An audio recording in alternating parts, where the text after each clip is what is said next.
I was listening to one of Alfonso Scott's commentaries, and he said black people are seen as commodities. I had that in my notes to say on my last commentary, and I wasn't sure whether I said it because I was trying to get it in 10 minutes. So I was all like, oh, did he listen to my commentary? Or we're just thinking alike, right? Anyway, nevertheless, I was glad he said it. You know how it feels when someone you deem as intelligent says the exact thing that you say, so you feel good. Doing commentary about R. Kelly, I point out that this is what we're up against. My aunt told me to stop bringing up R. Kelly. Stop using that one man when talking about injustice being done to black people. I had to laugh, yet still I won't stop because what is being done to him is a prime example of how the system operates and who they attack. We have to recognize what is happening to R. Kelly is an indication of how easily they can take us out, especially when we sit back and let them abuse us or deny it is even happening. They use the media to show black man, you have no chance of being on the right side of the system, protected, or chance of creating equal generational wealth. This is the message they're sending with their coverage of R. Kelly. Meanwhile, white people are conditioned that nothing's going to happen to them and that they are above the law. Where is Avenatti's mugshot? We have still yet to see it. Where's the coverage of what is going on with him? I saw him being interviewed after the arrest. Ooh, that Jerika girl who was so condemning of R. Kelly was being so kind to Avenatti when questioning him. Kindness is a media tactic that they use to get the audience to empathize with the person. Big money and connections are working together to exterminate black people. They continually show us that they will make you, then break you. It would be great if black entertainers would recognize what is really going on and stop buying and bragging about having toys manufactured by the enemy and use their money to pay for their freedom. But it isn't just black entertainers, it's us. We applaud black kids going to Harvard, dress our kids in Gucci. Someone will say, not Gucci, but yeah, Gucci. Mofos will be right back in it, or some other designer that is priced even higher.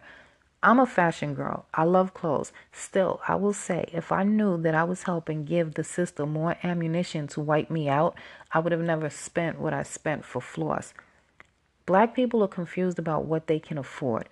Because you can buy it doesn't mean you can afford it. When I was making $36,000 a year, I thought I could afford $700 luggage, $300 shoes, $400 handbags. I thought I was doing it. I was being played. I was ignorant about the state of affairs black people were in. I thought we were advancing. Meanwhile, I was being bamboozled. And often by black people. These black leaders, politicians, journalists, and entertainers selling us out, using us for their advantage, leading us to vote for people who help white supremacy aggressively amp up their attack on us. One thing that really irks me is people fronting like they know or understand so much about politics and voting when they really don't. I haven't voted in a presidential election in over a decade because I was being honest with myself. I couldn't go to the poll casting a vote for someone that I really don't have any information about. I knew that watching the debate wasn't enough to know what the candidate is really about or what I'm really voting for, and I wasn't truly informed on what they were about. I figured I could be voting against myself without even knowing it. I didn't believe in the process anyway. The electoral vote never made sense to me no matter how many ways it was explained. All I got out of it was it is a way to overrule the vote. I don't believe it even really exists. Why don't we ever see the people who make up the electoral college? The whole voting thing seemed like a sham to me because I have successfully picked who would be president every election. How can I be right every time without following politics? And I'm talking about from the time I was a child up. I follow the horses and can't get it right even half of the time. So, of course, I got flack from people who think they know better and gave the typical speech on if you don't vote, how is anything going to change, and all the other rhetoric that you hear people use when trying to convince you of the importance of voting. If you don't vote, you can't complain. This is why black people don't get ahead because they won't vote. This is why things happen to us because we don't vote. So, my thing is this. Y'all are voting, but I don't see nothing changing. No matter who the president is, nothing ever changes in my favor. And that isn't because I don't vote. People vote for people, not issues. And I wish people would keep it real and stop acting like they are being responsible because they vote, especially when they know damn well the only info they have about the politician is what they get from the propaganda arm of white supremacy, whether it be the evening news, newspapers, or magazines.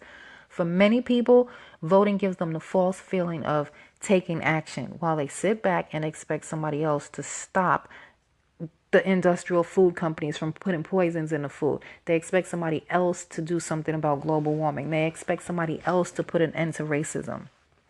Being true to myself, I decided not to vote. My only defense to people who criticized me for it was, oh, well, I don't believe in the system and I'm not wasting my time on foolishness. Then I came across Dr. Claude Anderson and he articulated what I felt. Black people vote against their own interests because they are ignorant about the voting process and don't vote quid pro quo. Black people keep voting for politicians that promise them nothing. He says we should be demanding something for our vote, voting in our best interest, as independent as a bloc. And he's right. What's sad is that too many black people like to brag about how they only vote Democratic or that they vote, period. I had someone say that the Democrats are the only ones for black people, or the only ones that have done something for black people. But when I asked them to show me an example of what they have done for black people in, let's say, the past 50 years, they couldn't remember exactly. I've listened to people say they are voting no matter what. No, I'm not. No matter what you say, I'm going to vote. Or that they're picking the lesser of two evils. Because if you point out, well, why are you voting for this candidate? This is the problems with them. Well, I'm going to pick the lesser of two evils. I'm with Dick Gregory on this one. If you had a choice of two pedophiles to leave your kid with, are you going to pick the lesser of two evils? I mean, that's just the most ignorant thinking. Anyway, I come from a family of ignorant people who think as long as they get a Democrat in and Trump out, all will be well. And this is why I thank God for Dick Gregory, because he taught me, or we could say led me, better than my own kin. Although Joe Biden has proven to be a race soldier against black people, I've had older family members defend his racism and ask, can a person change? Or say that what's being said about him is propaganda. Well, I say, where has he shown that he's changed? He isn't showing that he now thinks black people should have a rightful share of the land or equal education. He was in favor of black children being undercut to give an unfair advantage to white children. What has he done to show that he has changed? Is he a supporter of reparations, or does he still feel the same way he did in the 70s when he said, quote, I'll be damned if I feel responsible for what has been done 300 years ago? Has he done anything to correct the 1994 crime bill that he nicknamed Biden's Law, that gave people harsher sentences for cocaine in rock form than in powder, and forced taxpayers to provide for the massive federal funding to weaponize the police with tanks and all types of military arms to invade black neighborhoods? This isn't propaganda. This is what he put in writing. I also find it funny that they get their information from the propaganda arm of white supremacy, then turn around and question the things that the media tries to hide and calls that propaganda. This is the type of voter that is dangerous to us and is putting the future of their kids and grandkids in danger, or we could say our kids and our grandkids in danger. They think their vote includes them in our so-called democratic system's decision-making process, when they are just helping to uphold a system that was built on and still operates on the oppression and persecution of black people, a system that takes their tax dollars and then turns their backs on them. The sad thing is, you can't tell none of these niggas nothing. Many of them have their paper from the white man's school and they think that they are certified smart or accomplished. Voting mindlessly and without demanding something for your vote is helping advance the system apparatus that will co-sign the murder of your children. We see black people getting executed on a daily and the killers are exonerated. Did you see the woman the cop shot after she said she was pregnant? The media was quick to say that she wasn't pregnant and that she had previous warrants, and the police officer knew that she had previous warrants. So my thing is this, like, when does just one police officer go to check on your warrants? There's usually a warrant squad or SWAT team, we can call them. She's telling the cop, hey, you're harassing me, I'm trying to walk to my house. So he tases her, and then he claims that she got the taser and tasered him, but we don't really see that part on the video. And then he shoots her. And he didn't just shoot her, he pumped shots into her. It was about 6 shots.